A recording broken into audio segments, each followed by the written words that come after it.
Assalamu alaikum wa rahmatullah. Dear esteemed viewers, this year's Ramadan promises new and exciting programs on ASO Television, the Guide Da'awah Services, in collaboration with ASO Radio and Television Services, presents The Guide at Sahur. It's an ideal and balanced Islamic teaching with Dr. Mustapha Kannike. The Guide at Sahur, designed to make 2023 Ramadan a memorable one for all our Muslims faithful. The Guide at Sahur, from 4:30 to 5 a.m. every day, with Dr.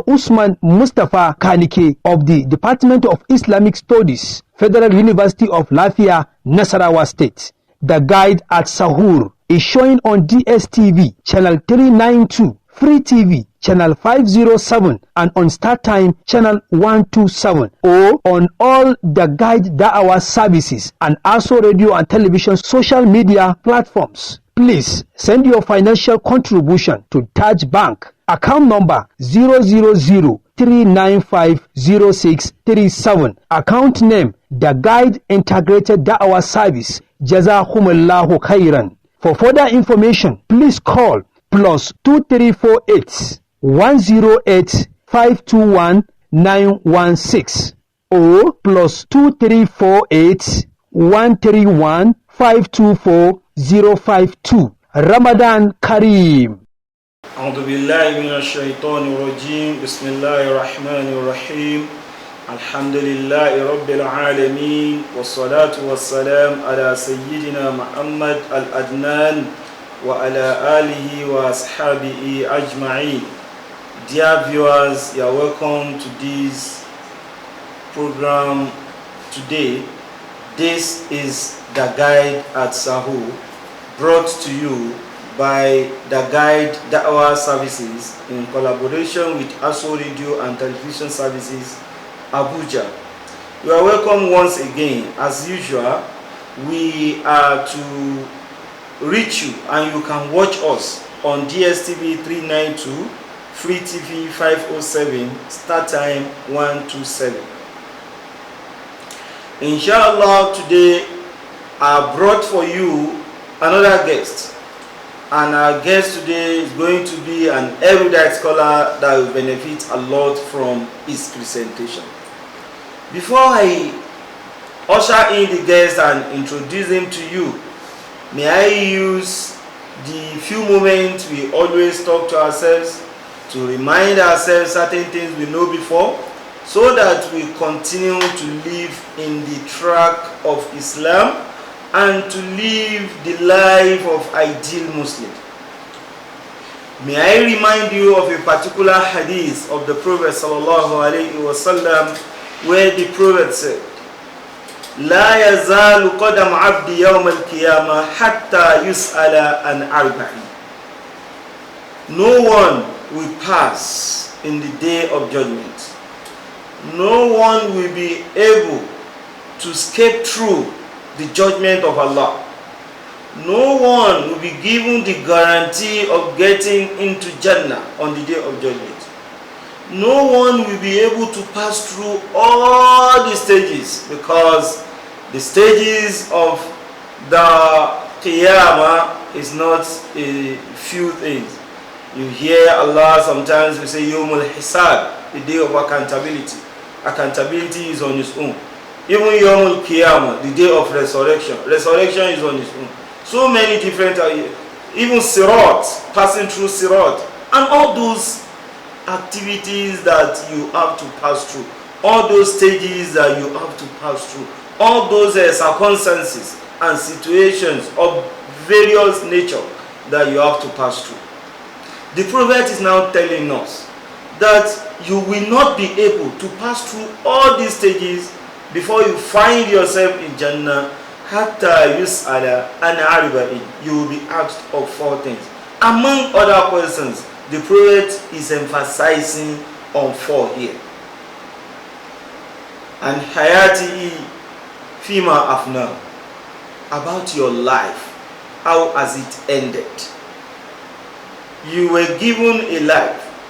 That life was an opportunity. When you were alive, you will be asked on that day. That life you were given. Some of you spent 10 years, you add 10 good years opportunity. Some 20 years, some 30 years, some 40 years. Some people have grown up to be older than 40, but they cannot count any things they have done to put forward. Sabiku ila magfirati min rabbikum. Try to struggle to put forward to be sure you have forgiveness from your Lord.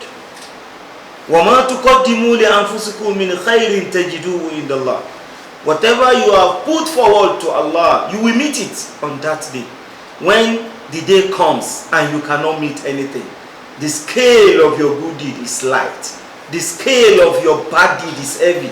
فَأَمَّا مَنْ ثَقُلَتْ مَوَازِينُهُ فَهُوَ فِي عِيشَةٍ رَاضِيَةٍ وَأَمَّا مَنْ خَفَّتْ مَوَازِينُهُ فَأُمُّهُ هَاوِيَةٌ وَمَا أَدْرَاكَ مَا هِيَ نَارٌ حَامِيَةٌ.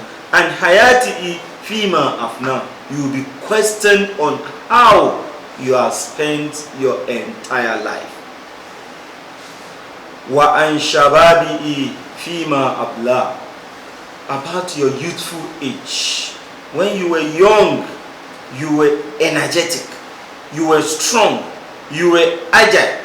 How did you spend your youthful age before you eventually became old, that you could not do anything again?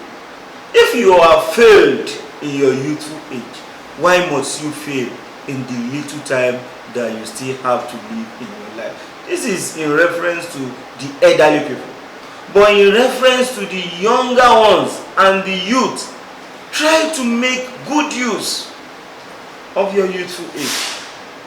وَأَمَالِئِ فِي مَجْتَمَعَهُ. Your wealth, how have you accumulated it?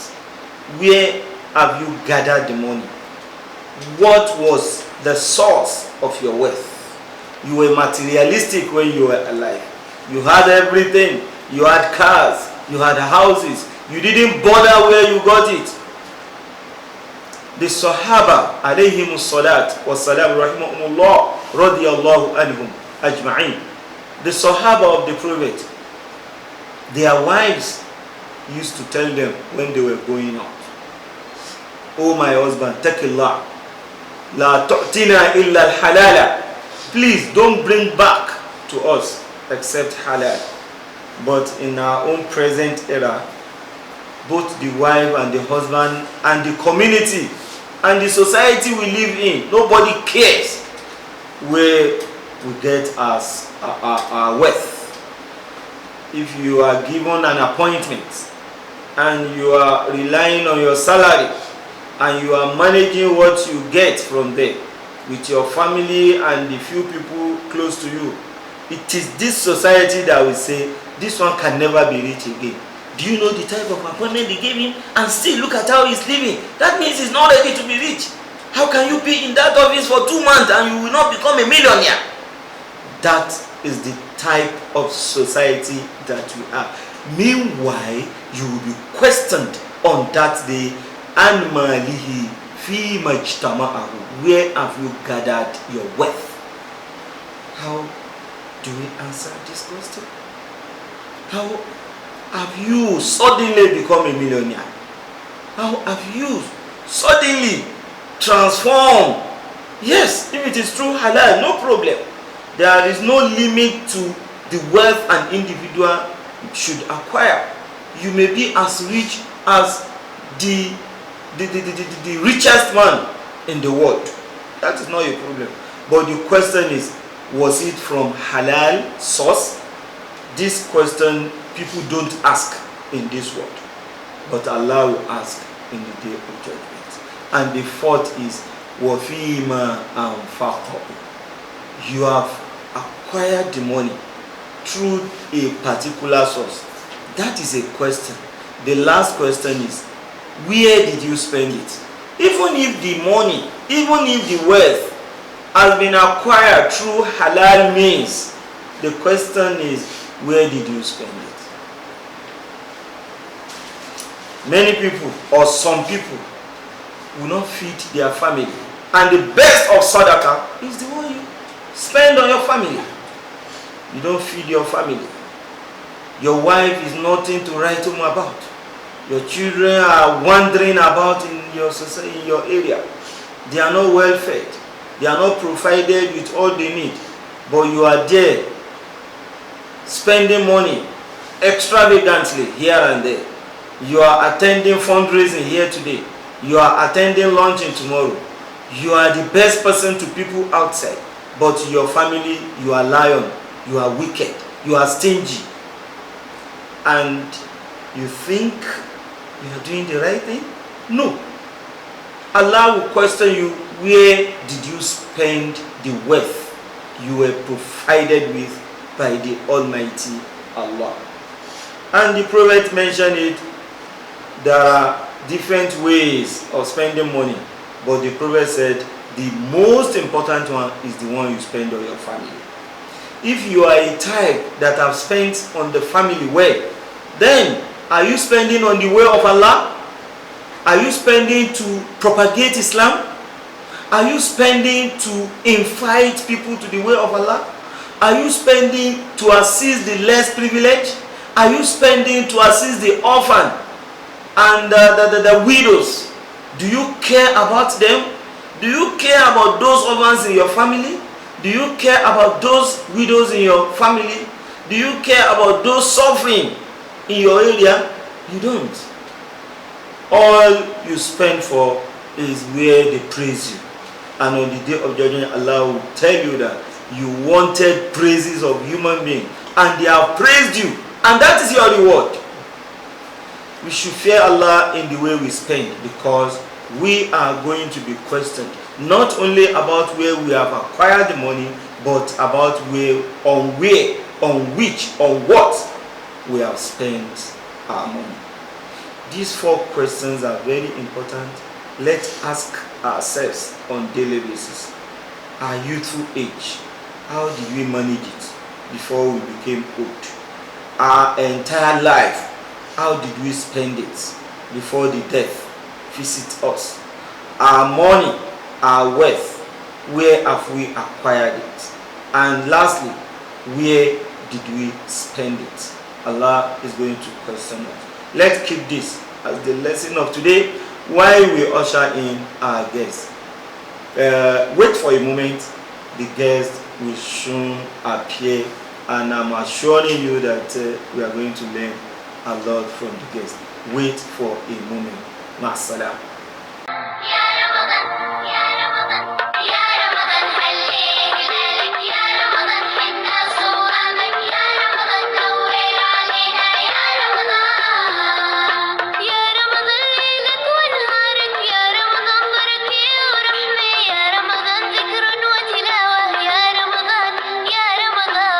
أعوذ بالله من الشيطان الرجيم بسم الله الرحمن الرحيم الحمد لله رب العالمين. Dear viewers, you are welcome back. This is the second segment of the guide at Sahur. We are glad to have our guest with us now.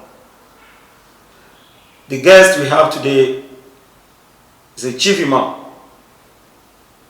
It's one of the imams I've seen delivering khutbah here in Abuja with variety of languages without holding papers.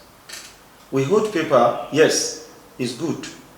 But when you see those who foresee that khutbah may differ from one issue to another, and rather than holding paper and dropping it, you'll be impressed if you attend the Jumu'at service behind the Imam we have brought here today. We have here today Imam Khidir Al-Hassan, the Imam at the National Hospital, Abuja. Imam sir, can you please say taslim to our viewers? Assalamu alaikum wa rahmatullahi wa barakatuh, dear viewers. Wa alaikum assalam wa rahmatullahi wa barakatuh. Imam, there is a particular verse that we normally recite now that we are in Ramadan. A'udhu billahi minash shaitanir rajim. شهر رمضان الذي أنزل فيه القرآن هدى للناس وبينات من الهدى والفرقان. Telling us that Quran is a novice guide. There are numerous other verses that are related to telling us about the effectiveness of the Quran. For instance, أعوذ بالله من الشيطان الرجيم وننزل من القرآن ما هو شفاء ورحمة للمؤمنين. It has been proved by scholars before now that Quran can solve all the problems, all humanly noticed or noticeable problems. In the present generation, in the century that we are now, there are a lot of challenges and problems that many have seen it to be insurmountable, especially when we say Quran can solve all problems. Can the Quran solve the problem of this 21st century? But before we go into what Quran can do, Imam, what are the noticeable problems of the 21st century? Thank you, Doctor. Thank you for this question. We thank Allah subhanahu wa ta'ala for giving us Islam as a religion. For indeed, when you have Islam as a religion, you have had the Quran as a point of resort. And when you have the Quran as a point of resort, you have a very effective remedial approaches to almost every challenge of life. And that is why we will answer this question based on the light, the radiance of Al-Quran. We have a lot of challenges spread left, right, and center. And these challenges, we want to discuss them with their peculiarity to Muslims. We have problem of disunity. It's a challenge among the Muslims. Sectarianism, non-unitedness is a problem. We have problem like lack of true or correct education, correct knowledge of the religion. We have problem like socio-economic backwardness. We have problem like political instability in the countries of Al-Islam or in the Arabian world. We have problem in backwardness in terms of generating comfort and solace for Muslims in their individual countries. All these are challenges. And the most challenging part or the most challenging challenge of all these challenges is this unity which we must start from. Subhanallah. So Doctor, if you should say we should talk about all these challenges, we exhaust the whole time. I we will not exhaust what we are supposed to say on these challenges. For indeed, they are very, very elaborate. They are so much, we are eating deep in them. And we pray to Allah subhanahu wa ta'ala to guide us in the course of the discussion to find some solutions or remedial approaches to these challenges. MashaAllah. Now that we've realized the numerous challenges that we have, the Imam only mentioned a few of them. How could the Quran be our solution? In the Quran, Allah subhanahu wa ta'ala identified disunity as a challenge. MashaAllah. And he gave a lot of stepwise solutions to arresting disunity as a challenge on the Muslim Ummah. If you notice, in Surah Al-Imran, Allah subhanahu wa ta'ala in clear terms instructed the believer, that is in verse 153, that وَاعْتَصِمُوا بِحَبْلِ اللَّهِ جَمِيعًا وَلَا تَفَرَّقُوا MashaAllah. واذكروا نعمة الله عليكم إذ كنتم أعداء فألف بين قلوبكم فأصبحتم بنعمته إخوانا وكنتم على شفا حفرة من النار فأنقذكم منها كذلك يبين الله لكم آياته لعلكم تهتدون. MashaAllah. Allah said وَاعْتَصِمُوا بِحَبْلِ اللَّهِ جَمِيعًا, and hold fast, hold firmly. Kalimatul i'tisam simply means to hold something without shaking. To hold something wholeheartedly, wholesomely to your ground, no matter the antagonism, No matter the challenge, hold firmly to it. Just as he said in 152 again in the Sahur, فَأَمَّا الَّذِينَ آمَنُوا وَاعْتَصَمُوا. This i'tisam simply means to hold fast to a particular doctrine or hold firmly to a particular instruction without shaking. Allah said you should hold firmly or fast بِحَبِلِ اللَّهِ جَمِيعًا الْأَحَدُ اللَّهِ هُوَ الْقُرْآنِ وَذِمَّةُ اللَّهِ. Hold firmly to the instruction of Allah subhanahu wa ta'ala, that is the Quran. Hold firmly to it. وَلَا تَفَرَّقُوا. Do not be divided into sects, into groups with different affiliations, different ideologies. Do not be divided. وَلَا تَفَرَّقُوا. When this division come and they create intra-faith disunity, you will see that we will not have progress as Muslims. And it is when we begin to have these cracks that the West, the disbelievers, the non-Muslims will now make good use or make evil use of these cracks. Take the advantage. Take the advantage of these cracks, disintegrate us the more, Subhanallah. decompose Islam as a composed religion, fight it to the whole. And that is why Allah is telling us, وَأَعْتَصِمُوا بِاللَّهِ جَمِيعًا وَلَا تَفَرَّقُوا بِحَبْلِ اللَّهِ جَمِيعًا وَلَا تَفَرَّقُوا. And Allah began to mention to the Sahaba that it is indeed a very big favor of Him that He had made them friends, close associates whose hearts are close to one another. After a very long time of enmity, a very long time of animosity. وَكُنْتُمْ أَعْدَاءَ فَعَلَّفَ بَيْنَ قُلُوبِكُمْ. Just as He said in Surah Al-Anfal verse 23, وَعَلَّفَ بَيْنَ قُلُوبِهِمْ ولو أنفقت ما في الأرض جميعا ما ألفت بين قلوبهم ولكن الله ألف بينهم إنه عزيز حكيم. MashaAllah. The first thing Allah did for the Prophet Muhammad ﷺ as a sign of victory, as a sign of success, was to bring the hearts of its Sahabas together. He said, وَأَلَّفَ بَيْنَ قُلُوبِهِمْ. The first thing I did for you was to bring their hearts together. Allahumma أَلِّفْ بَيْنَ قُلُوبِ الْمُسْلِمِينَ. Ameen. He said, وَأَلَّفَ بَيْنَ قُلُوبِهِمْ. We brought their hearts together. We unified. We harmonized their hearts together as a people of the same faith. And that is why it was easy for you, Muhammad, That is why it take was them easy all for along. وَالَّذِينَ مَعَهُ أَشِدَّاءُ عَلَى الْكُفَّارِ رُحَمَاءُ بَيْنَهُم. MashaAllah. أعزة أذلة على المؤمنين أعزة على الكافرين in Ma'idah. MashaAllah. So Allah subhanahu wa ta'ala, the first thing He did for Rasulullah, which fetched him the greatest conquest he had over the kuffar who fought him to his heel, was Allah gave him togetherness. He gave him unity, not just him but also his Sahaba. MashaAllah. This was a gift. Allah said, if you had spent the whole wealth of the earth, the whole wealth of the world, you wouldn't have been able to bring their hearts together. So it's a great favor. وَلَكِنَّ اللَّهَ أَلَّفَ بَيْنَهُمْ. But Allah Himself brought their hearts together. He made them united. These were people who were fighting over very trivial issues, primordial cleavages, parochial sentiments, over time.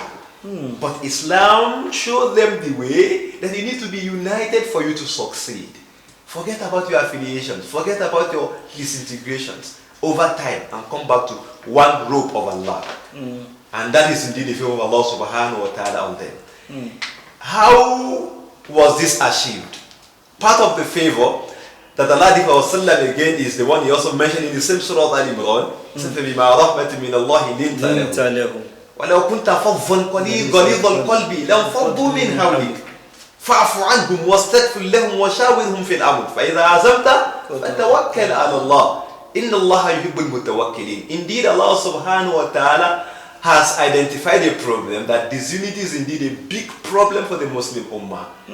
And the solution is for them to what? وَاعْتَصِمُوا بِحَبْلِ اللَّهِ جَمِيعًا وَلَا تَفَرَّقُوا. We may have different ideas, we may have different background, we may have different ideology, but there should be common ground.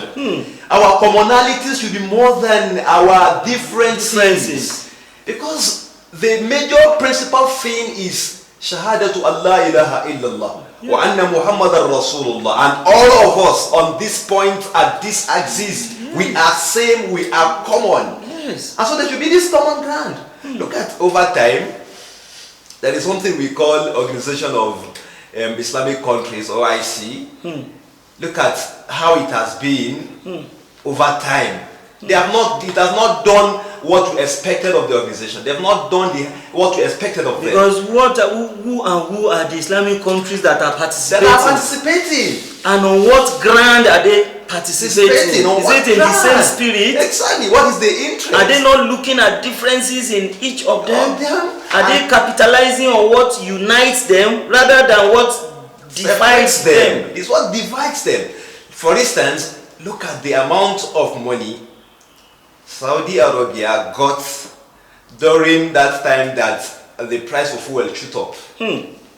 When the price of fuel shot up, they spent most of that money in trying to make sure Iran does not have a lot of presence on Kabul.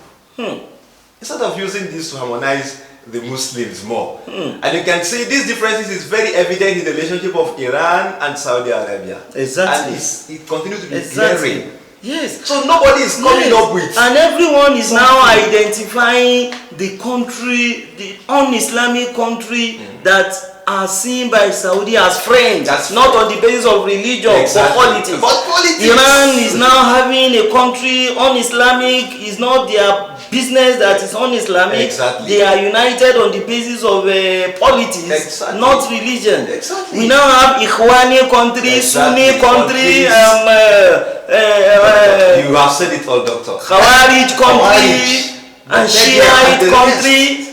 So you can see that all these countries, there is nowhere in the world where we should have had unity more than the world of the Muslims, which we refer to as the Arabian world. Which we refer to as the Arabian world. About 25 countries. 25 countries speaking the same language. That is the whole North Africa, the whole Middle East, and the Arabian Peninsula. All these countries, they are speaking the same language. They are using the same book of authority, which is Al-Quran. So they have the greatest unity. They have the same sources of law, which is Quran, Sunnah, Ijma. So they will be more united. Yes. But when the West identify this unity as a very great weapon, they take the advantage of it. To disintegrate us the more. So the earlier we come together, wallahi, the better for us as Muslims. Okay. This is heartwarming, and indeed it brings one to sober reflection over the state of Muslim in the world. Quran, as put forward by the Imam, is the solution. We need to look at the Quran. He has said it all. تعاونوا على البر والتقوى ولا تعاونوا على الإثم والعدوان واعتصموا بحبل الله جميعا. All these are what the Imam have put forward to us. This is indeed what to be reflected on, and inshallah we will continue to look at it. We will have the Imam another time, because this issue is too much to be discussed within 15 minutes. Till another time that we meet with our guest of today, I say to you, Ramadan Kareem, wassalamu alaikum wa rahmatullahi wa barakatuh.